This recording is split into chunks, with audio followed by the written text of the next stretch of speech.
Hey, everybody. Welcome to the SOS Small Business Podcast, where we're all about helping you build your brand that will survive and then helping you, of course, to thrive. So, helping you means learning new things, being more creative, being adaptable and flexible. And as you can see, my very special guest hanging out with me here today.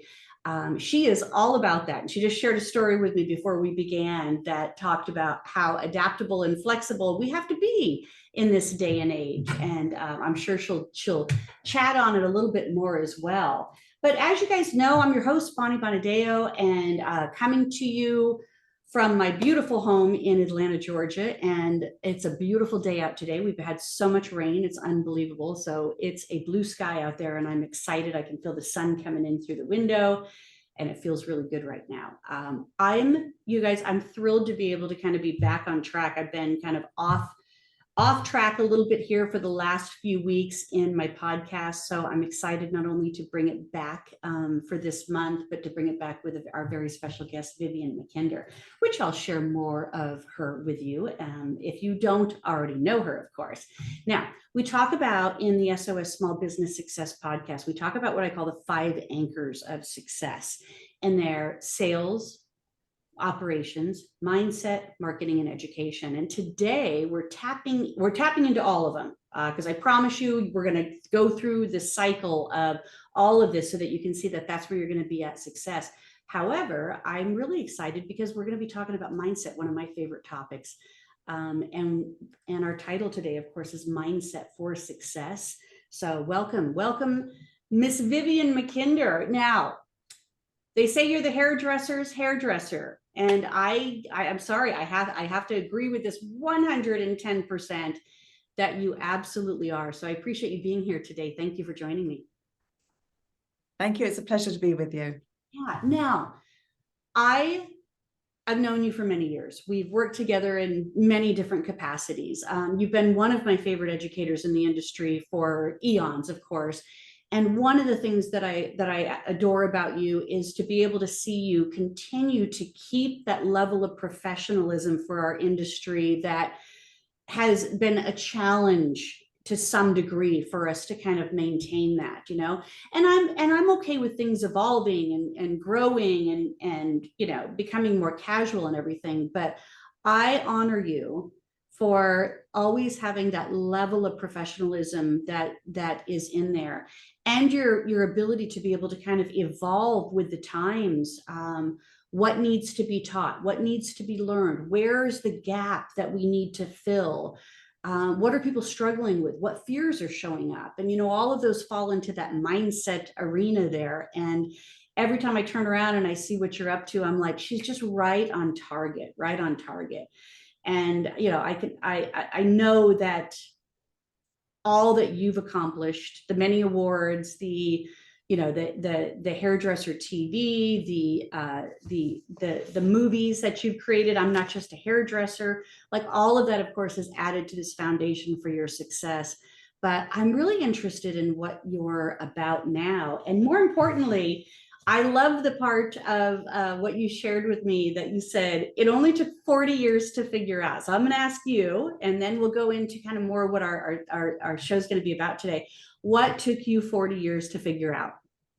Well, I always say it's now over 40 years to become an overnight success because people don't see what you do behind the scenes. They see the end result. So whether it's an image on Pinterest or Instagram and you see that end result, do you know what went on behind the scenes in order to get there? And staying humble, because I've always believed that our happiness is seated in progress. Mm-hmm. And if we're not progressing, that means we're standing still. And for myself, standing still means moving backwards. And I think it takes courage for us all to recognize the habits that serve us and work, and then the habits that do not serve us anymore, they've become out of date, and to reinvent.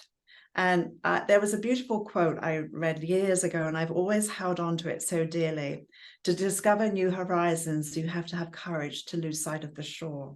And so if someone comes to me with a closed hand because they're holding on to a past belief, mindset, technique, attitude, their hands are closed and they cannot receive the information that I'm trying to impart. So there has to be a letting go, a surrender, in order to swim to that new goal, that new horizon. And I love the journey of helping somebody fall in love with who they become. And I think it's about that journey, because the destination is a moment in time, but the journey is so, so, so long. And so you better enjoy that journey, so that you, when you get that reward, you know, like whether it's winning a NAHA or winning whatever it may be, it's a moment, it's a few seconds, but the journey to get there was so huge. So that to me is why, you know, it took 40 years to become an overnight success. And I love that process in it. And I know today you wanted to talk about, you know, we called it mindset for success.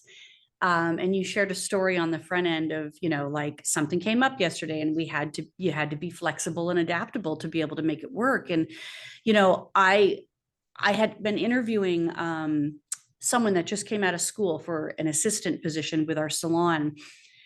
And you know, as she was sharing with me what she had learned and what she still feels like she needs to, you know, better be skilled in, and where her confidence level was at and all of those things, it occurred to me that, you know, back in the day, I did 1,500 hours to become a licensed cosmetologist. Still today, it's 1,500 hours, but there's so much more to learn in what they need in order to be successful today.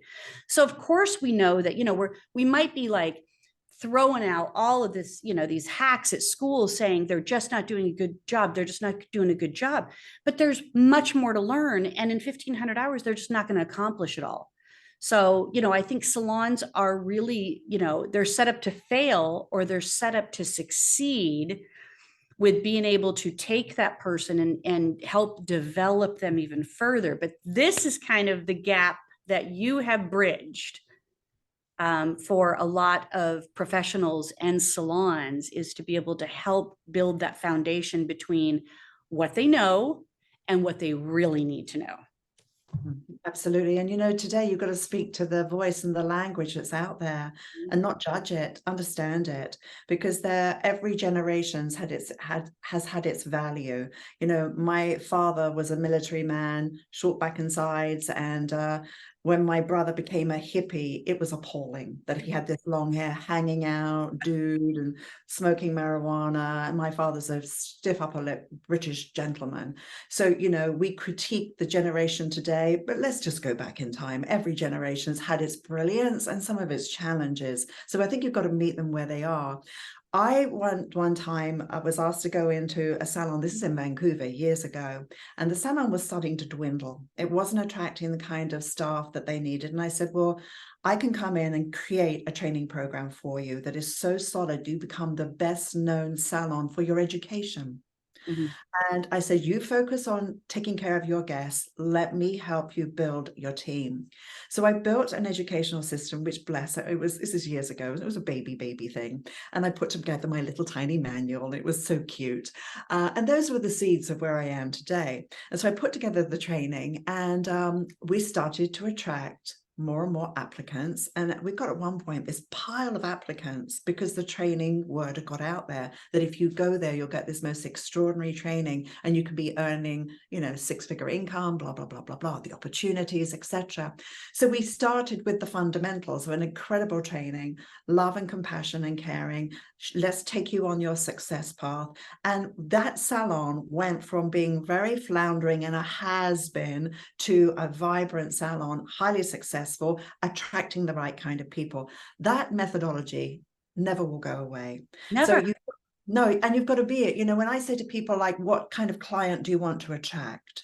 To write out all the descriptives of what that client is, how much money they want to spend, etc., etc. What are the virtues of that client? And once they've written that down, I always say to them, well, do you have those virtues? Mm-hmm. Because you've got to be it in order to have it.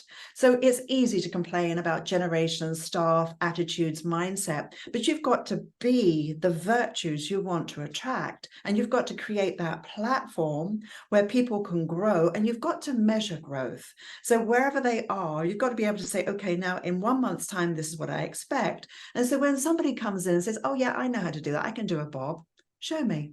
I'd like to see a photograph of it. And by the way, I've got this photograph here. I want you to carbon copy it.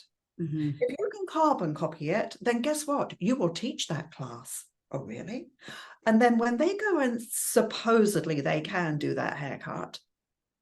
I, by the way, yesterday did a clipper haircut, 100% and did a graduated bob. Never, ever done it before. And I thought, I'm going to take my students through what it's like to be vulnerable, because I'm more interested in what I don't know than what I do know.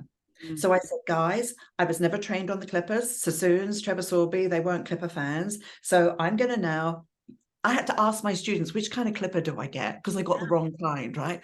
So I had my clippers. I asked them questions. I did a clipper haircut. I graduated, and then I photographed it and I tweaked it. I photographed it. I tweaked it. I spent quite some time, and I thought, wow, that's my first clipper haircut. It was a fierce looking bob. Now, I said to my group who are experienced in clipper haircuts, match it. And until you can match it, you've got to practice until you can't improve upon it. And that's a mindset. I love that. And yeah, because, you know, we can have the expertise and we can have the tools, but there's always more to learn. Always, always. But again, leadership. Everything rises and falls on leadership. And I view like leadership as this jar of all these goodies. And if you put a lid on your leadership and your leadership's a 5 and you're keeping your people down because you're scared of whatever, they will never go beyond that. So you put the lid on it. So you've always got to raise your lid, raise your standards, and always encourage, always encourage. Your goal should be that you are wanting people around you to be better than you. You've got to multiply. And as they're doing that, that's going to give you a place for you to go, for you to grow, for you to expand. So it's always back to self. At the end of the day, you know, we've always got to look at self first and say, what is my mindset before I complain about what the mindset is out there? That is very true. There's a lot to be said about that. Now, I know that you talk about being, you know, great leadership, and you, you know, you definitely have done the work on the leadership front.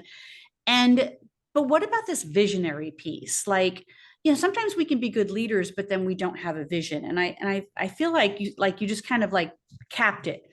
If we don't raise the lid, we can't see what's possible. We just kind of like, no, I want to maintain what I have and not, you know, not rock the boat. We're in this kind of phase with our small businesses. Don't rock the boat. There's too many things that could go wrong if you rock the boat. Mm-hmm. But you know what? You can care for somebody, and like our parents cared for us, and sometimes we'd say, oh, Mom, you're just saying that because you care. But sometimes what we need is somebody to say, that's not going to work. I care about you that much that I'm going to say no. And this is the why. Mm-hmm. And so I think we have to be mindful of walking on eggshells, because you said the important thing, a vision, because without a vision, you know, you're lost, you're drifting around. So to me, vision is everything. And I always say to people, you know, you should design your lifestyle and reverse your career into it. Mm-hmm. So what is your lifestyle? So are you attracting stylists that only want to work part-time? Are you attracting stylists who want to work a 5-day and they want to enter NAHA and they want to do this and that and the other? Who are you attracting?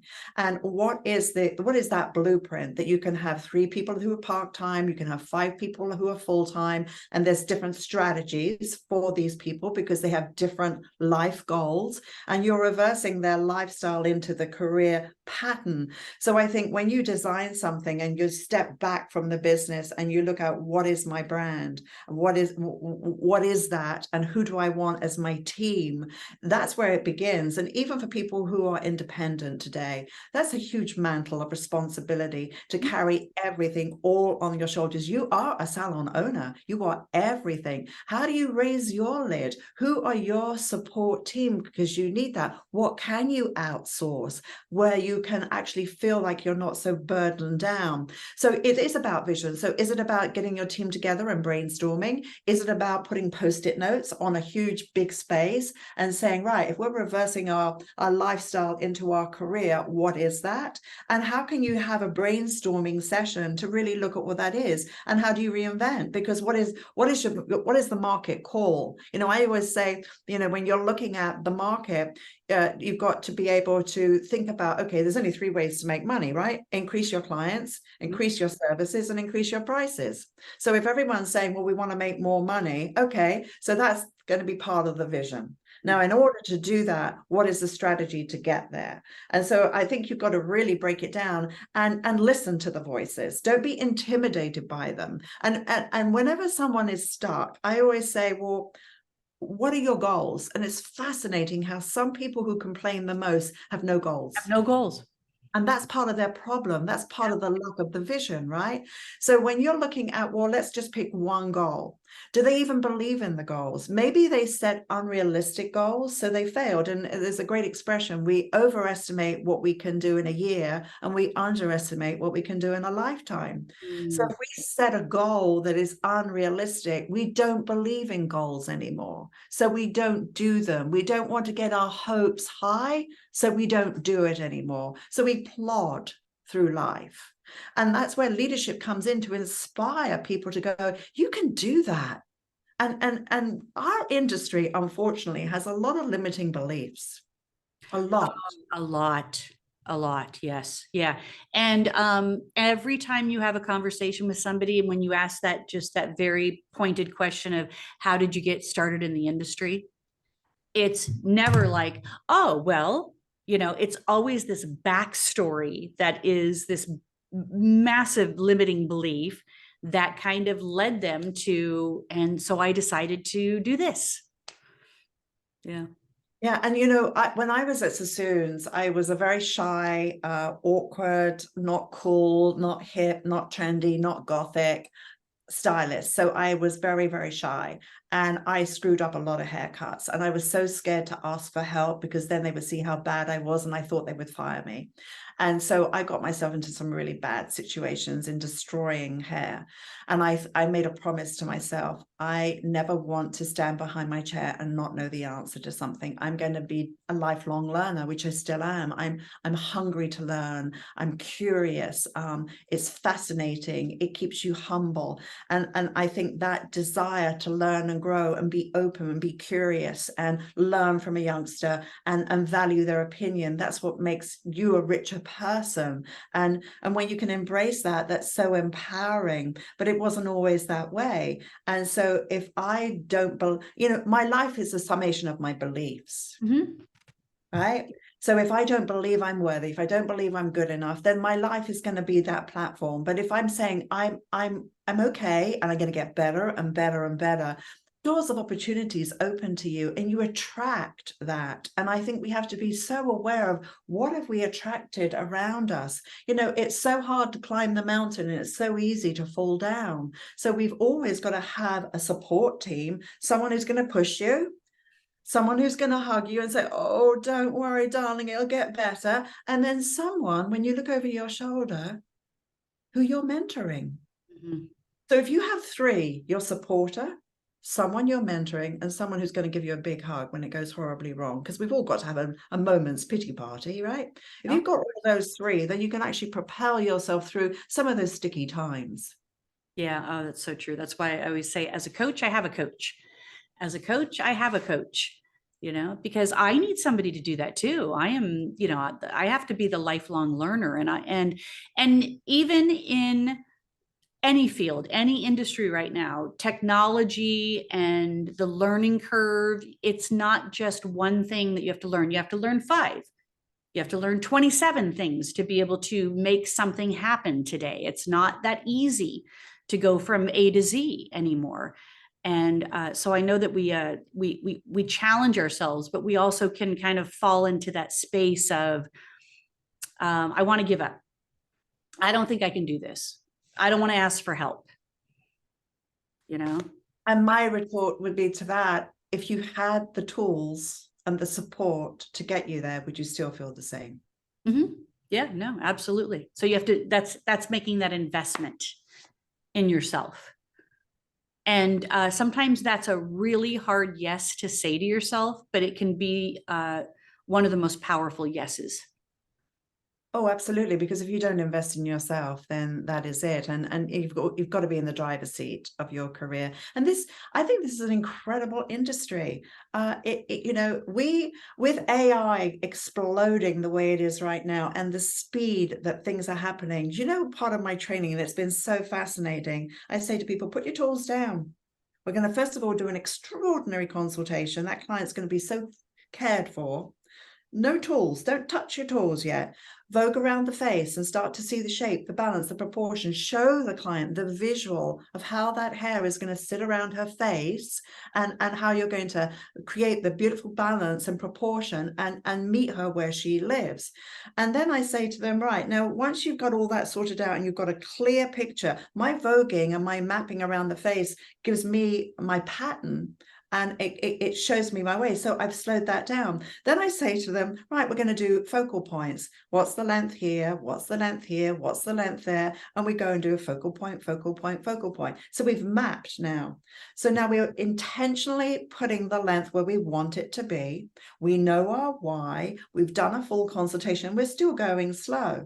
And then I say we pick the method that's going to take us there in one haircut, not two haircuts, not a wet haircut, and then a dry haircut, then a detail, and then the thinning scissors, and the da-da-da-da-da-da-da. One haircut. And I take my people through one haircut and they get there quicker because they're designing once. They're not removing hair, then designing. They're not removing hair and going, oh, it's shorter on one side than the other. Or the client saying, oh, my face feels fat, or all of those things. They're now not in that recovery mode of fix, fix, fix. They worked slower with such clarity, intentionality, and they got the yes from the client, and the client knows what she's going. So many clients, I remember when I used to shampoo clients' hair, I'd say, what are you having today? I don't know, something like kind of, and they would like, most of the clients have no idea what they're really having. If you said to draw the picture, it's not always that accurate. So the ability to describe and deliver on that promise, which is trust, is everything. You know, we're in the business of care, help, trust. Yeah. And if one of them is missing, you're in trouble. And it's not the client, it's not the economy, it's not the salon, it's not your cosmetology teacher. You're responsible through your knowledge and your skills to build those three pillars. And that's where the foundation of everything is. I think we kind of, and I'm going to ask you this. This would be a good question to ask the expert here. I feel like a lot of times when I overhear consultations taking place, or I'm working with my coaching clients and they're struggling to be able to get that consultation confirmed into that appointment, that transaction that needs to happen, right? And I feel like a lot of times what they're doing is they're educating, not, I don't know, I don't even know what the right word is. You probably have it here. They over-educate. They're telling them how they're going to do it instead of creating, like you said, designing what that look is going to be for that client. So you're selling that client on that look through care, help, and trust, and not necessarily educating them on how they're going to process or proceed with the actual service. Well, most hairdressers actually take orders. What are we doing today? Same as last time, just a trim, just the roots today. And while that may be a good check-in, so much could have happened during that time. We still know that the number one reason a client leaves a salon is looking for something new. So why did she not get that from that stylist? So the how do you feel about your hair? How did your hair work last time? Are you open to try something new? Maybe it's moving the parting. Maybe it's going from blow drying it straight to curly, whatever. It could be subtle changes. It doesn't need to be a haircut or a dramatic change. So I think the consultation is about the client. How you execute it is irrelevant. That's not her worry. You're the expert. Right. What you're doing is you're describing how quiet or loud the style will be. You're describing the fashion of the look. You're describing either the ease or the high maintenance of the look. You're describing what it's going to do for the bone structure. Is it going to be more youthful? Is it going to be more aging? Where is it going to live in that big picture? And then the mechanics of, well, the length will live here is the summary. Well, we've described a look, a feeling, an emotion, a style, a design. Now we'll go to the practicality. It will live here. It will be high maintenance, but you're going to come into me every day to have it blood dried. It will be low maintenance and I won't see you for 6 months. You know, whatever that narrative is, you are confirming. And what hairdressers don't realize is, you know, if we went to a restaurant right now and say we're all vegan, and one of our friends has this bright idea, we're going to go to a steakhouse and we're vegans, and the waiter's presenting the steak and they're talking about how incredible it is and la la la la la. And he's selling and selling and selling. We're not interested, we're vegans. Now, if he suddenly brings out a plate and says, this is the vegan version, oh, really? And this vegan version is extraordinary at the same caliber. And by the way, this one is like $50, but blah, blah, blah, blah, blah. Now we're listening. You don't need to sell me. I'm a vegan. So you've got to speak the language that the client understands. You've got to enter their landscape. And often what happens is people fit into our time. Well, I only have time for this. Or you're going to fit into what I'm comfortable doing. Or I wear this hairstyle, so you should too. Yeah. And these are real situations. I get it. And that's where great skill and great systems and great techniques and a great consultation keeps you on track. And when you drift and you're going on feelings and emotions, or the client is pulling your strings, because I always say there are different hairdressing types. There's the puppet, and the client's pulling your strings. So you're miserable because they are in control of you and you're just simply mechanically doing that. Then there's the entertainer, and you're entertaining your client and you're making her feel fabulous, and the haircut's okay, but you put so much energy into the entertainment. Maybe there's a few things you missed, right? Maybe a little bit of quietness would have served you better, because you can only focus on one thing at a time. You can't have two conscious thoughts. It's only one conscious thought, and everything else is habitual, is in the subconscious, right? So you've got the puppet, you've got the entertainer, then you've got the artist. I'm feeling inspired today. I'm going to create this, which is fantastic. But can you repeat it? Sometimes no. And then you've got the technician. Their head is focused. They're really serious. I'm going to hold this section here and I'm going to cut. And I don't talk to my client. I'm just very focused. Now we can attract those clients that appreciate that, but it's a real tight bucket to put people in, and it's not very expansive. There's no personal growth within that. And I know that I have to be all. I have to be technically strong. I have to nurture my artistry. I need to be gracious and be able to communicate. I'm not there to entertain. I'm there to entertain the hair. My conversations with the hair. Yeah. And then, of course, the puppet. Well, I don't want someone pulling my strings because I'm the one with the tools. So that's the one that I would always say, I'm not going to go there because I'm not going to have you pull my strings. And if that is that client, I will always say, you know what, I am not your hairdresser, but I would love to recommend you to somebody else. Yeah. There's no problem in that. And I will even make the appointment for you so that I can make sure that you're really well taken care of. I love that. Yeah. And there is a gracious way to be able to navigate through all of that, you know, even a struggling conversation with a client, an adjustment conversation with a client, the new client, you know, there's just many ways to be able to navigate that. But I love how you kind of prefaced it in the foundation being, you know, care, help, and trust. And it's true. That's really what we're offering on the front end, because, you know, I said we have a lot of new people moving into our community. And, you know, and so I created a campaign around new clients, and I put, you know, I know how scary it is to find a new hairdresser. Let us help you relieve that fear, and come visit us, and we'll make sure that we've set you up with the perfect stylist type of thing. So it fit right into our brand awareness. And it was like, people were like, oh my gosh, it is so scary. Like, they just confirmed it. They came in and said it themselves. And and great, a recommendation is good. Of course, we know that testimonials are very good. But sometimes people just need to be spoken to and say the thing out loud. Absolutely. When I was in London, I've had two experiences like this where I went on like undercover. So I went to a very famous hairdresser in the UK, and I didn't think he would recognize me because I've never played in his arena. And I paid a lot of money for this haircut. And he didn't ask me what I did for a living. He didn't really talk about my face shape. He just decided what hairstyle I should wear. And I had the haircut, and as he's cutting the back, I can feel it's going wrong. And so I complimented him on being nominated for the British Hairdressing Awards. And he stopped for a moment and he went, hold on. He said, what's your name? And I said, Vivienne. He said, Mackinder. I went, yes. He said, oh my God, I didn't recognize you. So then I thought I'd go through the back again. And I thought, oh my gosh, this haircut's just not what I have no idea what's going on, but I wanted the experience. So then I went to meet my ex-husband, who was at that time at Sassoon's, and he said to me, what happened to your hair? And I went, I don't know. He said, you look like a tulip.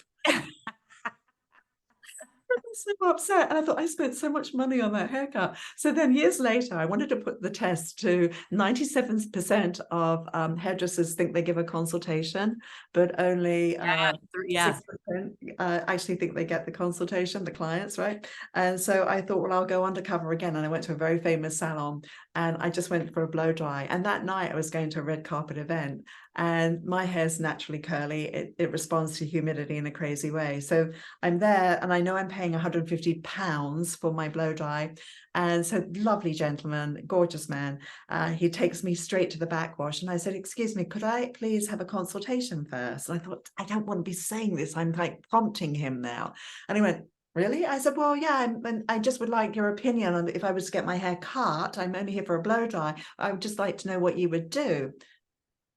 So he takes me around to the mirror, and he like plays around with it, and my hair was longer then. And he said, well, I think I would just bring it up a bit here, put a few layers in. I went, okay. He said, do you want me to do that now? And I said, no, I'll think about it, right? Because I thought, what does that mean? Didn't ask me about my lifestyle, didn't ask me how feminine I like to look, didn't ask me all the important questions, maintenance and so on and so forth, blah, blah, blah. So he gave me a fantastic shampoo, and then started the blow dry. And so he didn't even ask me what kind of blow dry I would like. So then he said, oh, would you want it straight or curly? I said, well, what would you recommend?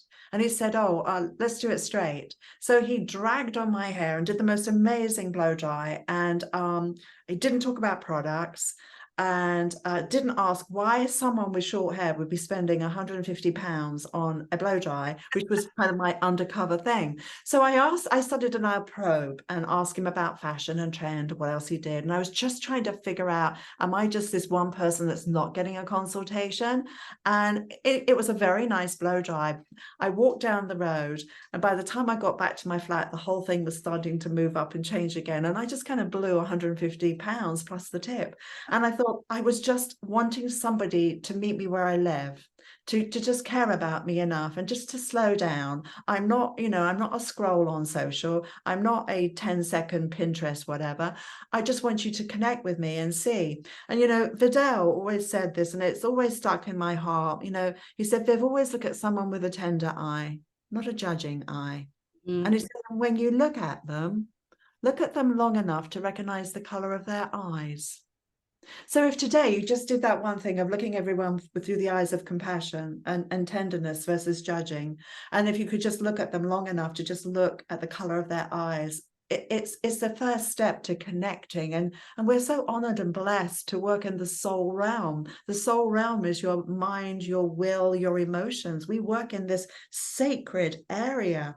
And when you treat it with that respect, and you let your client be the source of inspiration, so that it takes that mantle off of you, you get inspired by them. And maybe it's their personality, maybe it's something they're wearing, something that they said. when you put that out there, then the magic starts to occur, and it just doesn't feel like an assembly line anymore.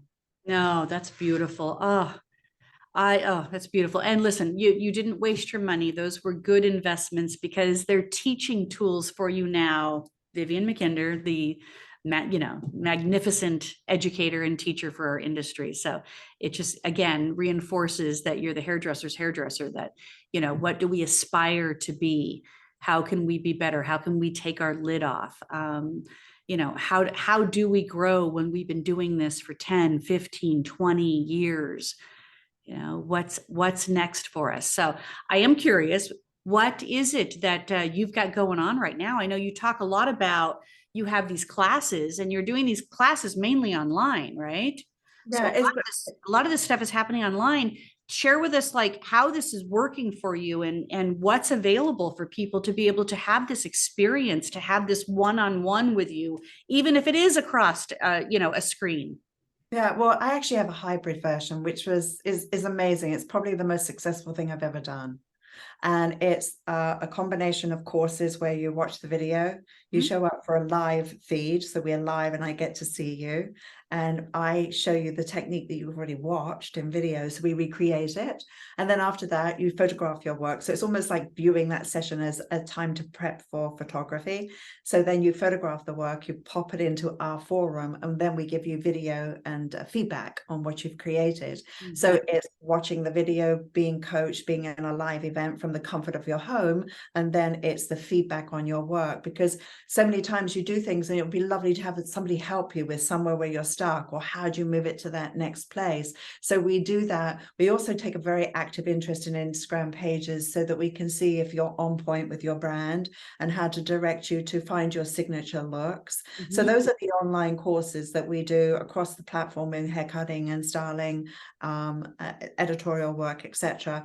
And then I've started our live events, and it's been so much fun. We have a wonderful one that's in October. It starts in September with the virtual, and then in October we meet in New York for a photographic workshop, and we're literally taking you on the journey of how to create beautiful images from your phone right the way through to working with a professional photographer. So that's a photographic workshop where we're guiding you step by step, and then when you arrive, we already know you, so you're not a stranger that's just showing up for a workshop. We've now met you, we've seen your work, we've worked together in the collective. You'll work with me for a day, and then you work with myself and the photographer to create the collection, which will be published in a magazine. So we're doing that, and we're also doing private sessions here in my studio, which is where I am now, and we're calling it Choose Your Own Adventure, which means that I have a coaching session with you one-to-one, and I find out, where are you? I look at your Instagram, I look at your brand, your style, and we design your workshop. So I pull images, so you give me images, I write out any pain points you're going through so we can address them and get rid of them. You then come to the workshop, we recreate the looks that we determined, and we photograph everything that you do. And then when you leave me 1 month afterwards, you have a coaching call on Instagram, and then you have a coaching call with me again, where we can look at what you did. And I compare what you did and the reference. Were we close? Were we better than? Or we still have work to do? So Choose Your Own Adventure is anything you want to do. There's only 6 people allowed in the class, so it's very intimate. And you work on the things that are important to your heart. Because I found if it's a heart project, it has richness, it has passion, it has, I'm going to be determined to do whatever it takes to make it happen. And so that's sort of like this lovely hybrid. And what's blown my mind, and I'm not a business person, and it's just been extraordinary to see it. I have people that have 35 years experience in the business saying to me, Viv, I'm now for the first time making a 6-figure income. And I go, whoa, I can save you decades. I have the experience, I have the know-how. And ironically, the training, even though we're not talking about a spreadsheet, retention, referral, we're talking about none of that. I'm elevating the stylist. And as I elevate them, they are having a totally different experience with their guests. They're bringing in totally different people. So we have people within 10 months go from anything from 10%, which is our lowest, to 40% increase in sales.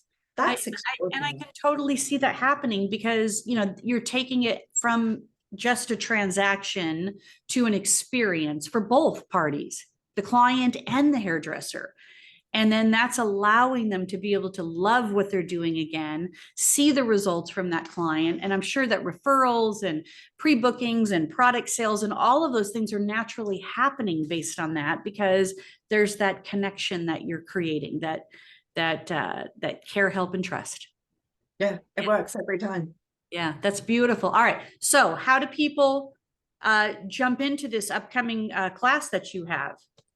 They can go to my website, viviennemackinder.com, and on the website you'll see a little section that says events, and you can go there. You can also book a coaching call, and if you want direction on your success path and you want someone to help you with a strategy, we can do that as well, because we like to meet our clients before they engage, because I'm very results driven. I'm not a digital product where you come in and you just buy a course and never show up. There are so many people that buy digital products and they go once or they don't even show up. That's not us. We have to have engagement. I've done it. Yeah, and what we separate is interest versus commitment. You know, when you're interested in something, if the stars are in alignment, you'll do it. You buy a book and you're interested in it, and you never open the book. We're not. We want to play with people who have a commitment. I'm committed to learn. I'm going to go through the highs, the lows. I'm committed to learn, and that's what's really important. And some people, their strategy is, I failed, and I'm going to try harder. But some people's strategy is, I failed, I'm quitting. So we want to break through the journey of learning and getting uncomfortable so that you can have the richness you deserve. I love that. I love that. Yeah, perfect. So all right, you guys, viviennemackinder.com. That's where you need to go check out what all she has to offer with events. But it sounds like there's a lot of flexibility, a lot of customization, a lot of, hey, I don't know what I need. You know, can you help me discover that?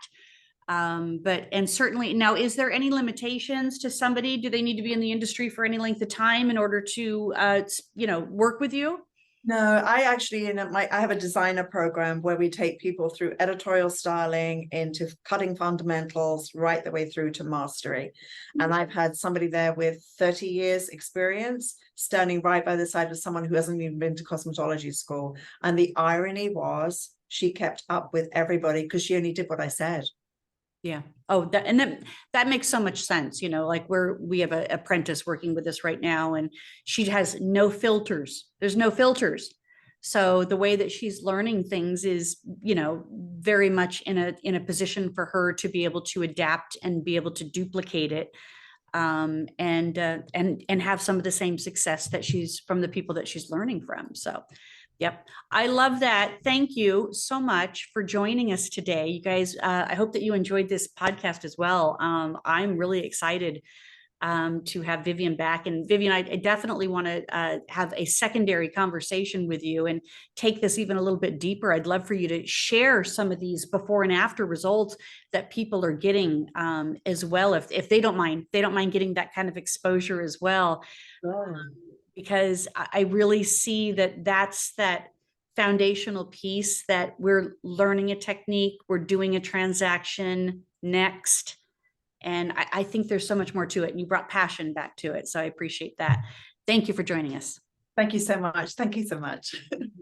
Perfect. Well, you guys, we'll see you again next time. And hopefully we'll have some fantastic guests like Vivienne Mackinder joining us as well. But if you'd like to be a guest, you can reach out to me, Bonnie, at bonniebonadeo.com. And of course, you know that the SOS Small Business Success Podcast can be played on Anchor, Spotify, all your usual platforms where you'd find a podcast. So I look forward to having you on board and sharing my podcast with others as well. Thanks for being here.